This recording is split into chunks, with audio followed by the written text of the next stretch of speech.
एक भगत बिहारी जी के मंदिर में रोज जाता था दर्शन करने, मगर बिहारी जी की जगह उनको एक ज्योति दिखाई देती थी और बाकी भक्त लोगों को बिहारी जी के साक्षात दर्शन होते थे। कोई कहता था बिहारी जी का मुकुट ऐसा है, उनकी बंसी ऐसी है, उनका वस्त्र ऐसा है, लेकिन इस भगत को ऐसा दर्शन नहीं मिलता था तो काफी निराश रहता था। एक दिन बिहारी जी को बोला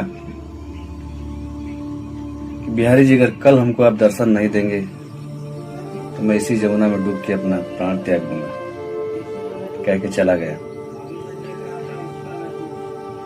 उसी रात बिहारी जी ने एक चमत्कार किया। वही मंदिर के पास रहने वाला एक कोढ़ी, बिहारी जी उसके पास गए अपना रूप बदल के और बोले, कल एक मेरा भगत है, आएगा, सुबह सुबह उसका पांव पकड़ लेना और किसी भी हालत में उसे छोड़ना मत। ये कहना कि जैसे तैसे तुम बस बोल दो कि बिहारी जी तुम्हारे कोड सही कर देंगे, उसके बाद ही पैर छोड़ना, उसके पहले छोड़ना मत। सुबह हुई, भगत सुबह सुबह बिहारी जी के दर्शन के लिए आया था। रास्ते में जा ही रहा था कि उस कोढ़ी ने उसका पैर पकड़ लिया, जीत पे जीत करने लगा कि मैं छोड़ूंगा नहीं जब तक आप बोलोगे नहीं कि बिहारी जी तुम्हारी कोड ठीक कर देंगे।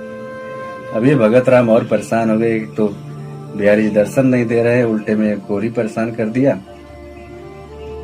मैं तो दो परेशानी में पड़ गया। गुस्से में आके पीछा छुड़ाने के कारण भगत जी ने बोल दिया कि जाओ, बिहारी जी तुम्हारे कोड ठीक कर देंगे।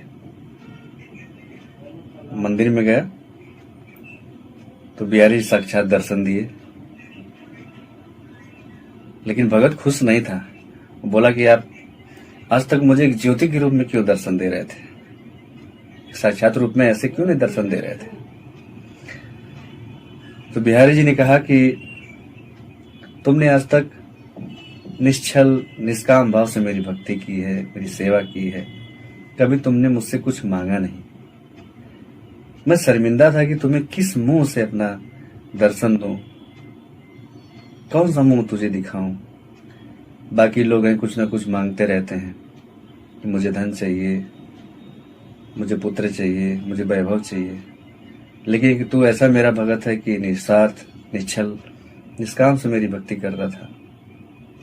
इस शर्म के मारे मैं तुझे अपना मुंह नहीं दिखाता था, अपना दर्शन नहीं देता था। ऐसे हमारे बिहारी जी। राधे राधे।